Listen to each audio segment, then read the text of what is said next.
to ask you something. When was the last time you actually thought about the gasoline you're pumping into your engine? Not the price per gallon, everybody stares at that, but what's actually inside it. Because after 18 months of investigating 8 of the most popular gasoline brands sold across the United States, I can tell you that 3 of them are quietly destroying engines one tankful at a time.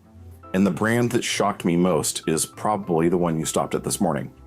The gasoline lie. Nobody talks about. Here's the thing about gasoline that the entire fuel industry hopes you never figure out. Most of it starts in the same place. Seriously. The crude oil gets refined at one of roughly 130 refineries operating across the United States. That refined base fuel gets loaded into shared pipelines. They're called common carrier pipelines. And it travels together Chevron's fuel and Murphy USA's fuel and Shell's fuel, all moving through the same steel tube toward the same regional distribution terminals. At that point, it's chemically identical. Every brand is drawing from the same swimming pool. So how does gas become a Chevron product versus a Murphy USA product?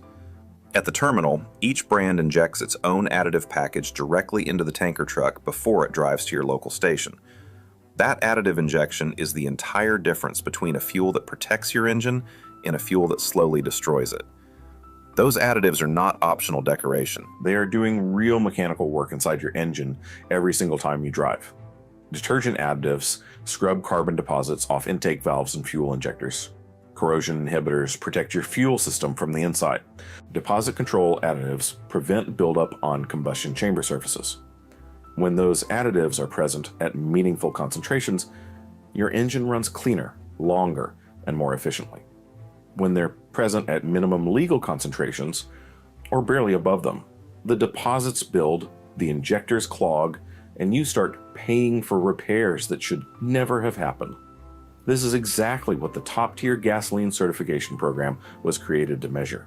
Back in 2004, a coalition of automakers, including BMW, General Motors, Honda, Toyota, and Volkswagen, looked at the EPA's minimum detergency standards and said, essentially, this is not enough. They developed their own higher standard. Fuel that meets top-tier certification must contain significantly higher concentrations of deposit control additives than the federal minimum requires. A 2012 study commissioned by AAA tested top-tier fuels against non-top-tier fuels after 4,000 miles of simulated driving. Engines running non-top-tier gasoline accumulated 19 times more intake valve deposits than engines running top-tier certified fuel. 19 times. That is not a rounding error. That is the difference between a clean engine and an engine that is slowly suffocating. But here's what the certification does not tell you. Not every brand that carries a top-tier badge actually delivers consistent additive concentrations at every station, in every market, through every season. And several brands marketing themselves as premium fuel have never pursued certification at all, which tells you exactly how seriously they take your engine. So I spent 18 months doing what the fuel industry counts on you being too busy to do. I bought fuel samples from 8 major brands across multiple states. I sent samples to an independent laboratory for additive package analysis. I ran borescope inspections on